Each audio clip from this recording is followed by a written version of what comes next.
Charlie Wirtz fighting with an AIX driver, still side by side going into turn number 4. And that's Belinsky, my mistake. So there must have been Sharp or Voisin further up the field. In fact, Sharp and Voisin nearly side by side now. Sharp on the inside there, just losing out of position to his teammate. We've got fights. There's so much going on, Chris. You can barely keep your eyes on one battle at a time. It's a Formula 3 race, isn't it? It is typical Formula 3. Now, Roman Belinsky, I'm not too sure exactly what happened to him off the start there, but he has dropped way down out of the top 20, and we have suspension damage. Is that possibly to Santiago Ramos? I hit my back properly. He left me no room. Don't know exactly who the he is at this stage, but unfortunately the driver that finished second in the sprint yesterday no longer continuing in the feature today. Bigger points today, of course. The full Formula 1 point system on offer for the drivers at the front. The front three have pretty much broken away from the rest of the field. It is Tappanen that is the lead of the second, the second group, the leader of everyone else. It is a lead pack and then a peloton style pack next along, isn't it? And that is being led by Tuka Tappanen. That's the chasing pack we watch now. If you're Nicholas Solov, you've just got to try and settle down here. Oh, round the outside. That is Callum Boysin going by Noel Leon there. So this is your battle for 13th. He's got 2 Rodin drivers either side of him currently. If you're Nicholas Solov now, he just has to try and settle down here. He still has a chance to fight through to P4, and you never know what's going to happen in this race. I fear something's happened to Jose Garfias and Roman Belinsky. There's our answer. The pair have come together. It goes from bad to worse for Roman Belinsky. He was out in that collision yesterday at turn 2, and he's going to go no further in this race. And a safety car has come out. Not good news for the top 3. Safety car is ending in terms of our championship contenders. We got first in the championship Kamara leading. Solov then is 8th. Tramnitz is also up there as well. Let's keep an eye on him in P9. Stromstead is 10th and Tappanen is 4th. Those are the top 5 in the championship. They're split by 28 points. We'll monitor them as we go through the remainder of this race. Out of the final corner we go. We are green again in this race. Our championship leader, Rafa Kamara, who's had a perfect start to this race so far, now takes us down the start-finish straight and down towards the first corner. He's got Lawrence Van Hoopen chasing a first win behind him. We're side by side. Martini Stenchon, brilliant move to go into 4th place. He's ticked off another driver there and goes by Tuka Tappanen, one of the top 5 in the championship, and Martini Stenchon wants a win today. That's brilliant driving from the McLaren Junior in the background. This is Nicholas Solov on a recovery mission, and he is fighting with Ivan Dominguez, and that's going to be 7th place for Nicholas Solov, so he can see the opportunity to get himself up the standings here. He's 10 points away from Rafa Kamara, so this is a recovery drive now from Nicholas Solov, who started on the front row, has dropped down the top 10, but now into 7th place as over the curbs goes Louis Sharp there, fighting with Bruno Delpino. Yeah, I think Sharp's lost a position to Inter Privazak earlier in the lap, but then going side by side with Delpino. Delpino actually got the position done, but Sharp went around the outside of turn 7. A bold move, not seen that done this weekend yet so far. Somehow got it done. There was a bit of a side-to-side rubbing with Delpino, but they got away with that. Unfortunately, Maranelli, we heard about that. He's coming in this lap to serve that penalty, and round the outside goes the Dams car of Delpino. That's Christian Ho. Another move, but Delpino's been done around the outside twice on this lap, just being blocked by the cars ahead, and then, unfortunately, running wide to turn 13. He's going to be vulnerable down the start-finish straight. DRS will be active down towards turn 10 on this lap, I believe, so no DRS over the start-finish line this time, but good starts from second-year drivers at the front of the field. Stenchon making positions, as is Solov. You have to be within 1 second to have that DRS, which has now been enabled. That's confirmed. Oh, who's that slowing to the right? That's Tuka Tappanen. Tuka Tappanen has gone through the cut-through now. Does he have a problem, or is he just made a mistake? Problems. There's something wrong. There's Tuka Tappanen slowing down, isn't he? I think he has an issue of some sort, because Tuka Tappanen is slowing down. He's getting out of the way of the field, and that is disaster for Tuka Tappanen, who's making his way in towards turn 4.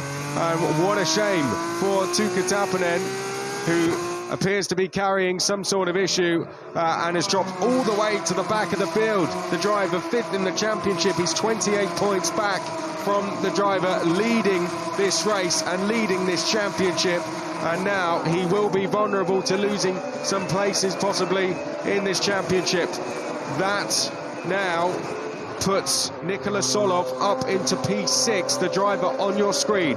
The Red Bull Junior, he's managed by Fernando Alonso. Nikola Solov racing for Campos Racing. It's their home race. He's in his 3rd season of Formula 3. For him, this season, it's win or bust. He needs to go and win this Formula 3 championship. For him, he will want nothing else than that Formula 3 title, and he's going after a top 5 finish in this race. Yeah, we saw at the top of the screen there that Mari Boya has got a 10-second penalty in this race after going off the road. I think that was a turn 1 on the first start.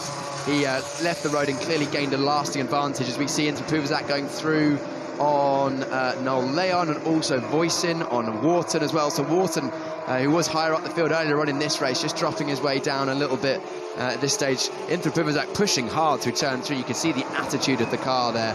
His teammate is Boyer, who got that penalty. Now it's the leaders all within, or the top 3, shall I say, all within 1 second. Van Hoopen can get a first win, Tearfield Nile likewise, and they're just going with Kamara at this stage.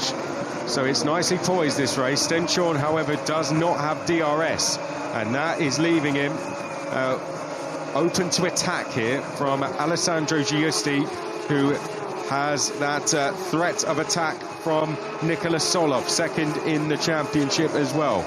We'll keep an eye on that battle, 4th, 5th and 6th.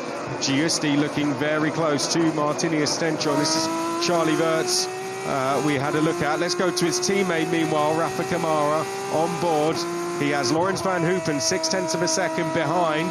Down through the last corner they go, and it just seems like he's managing tyres at this stage, as are the top 3. But in the background, this looks like an attack coming from the Williams Junior, Alessandro Giusti, who's going to go by Martinius Stenchorn. He knows he can do nothing to defend this move, and the MP Motorsport driver will go by and into 4th place. Alessandro Giusti on for one of his best results.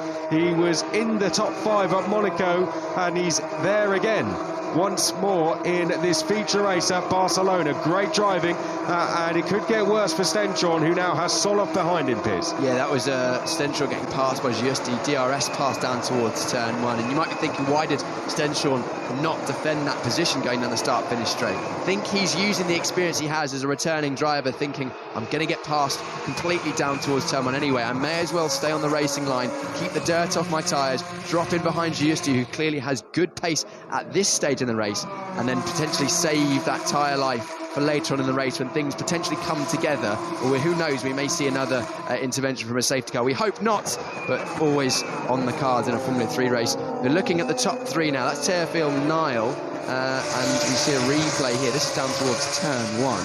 Round the outside goes number 30 of Zagazeta. Tries to get that move done on Gerard Shee, but cannot get it done because Shee goes in very deep in towards turn 1. Good defensive driving from Shee, and Zagazeta dropping back in, following the race direction instructions, going round the bollards and rejoining safely. Absolutely.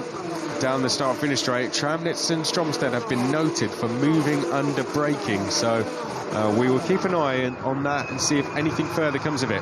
Very close between the top 3.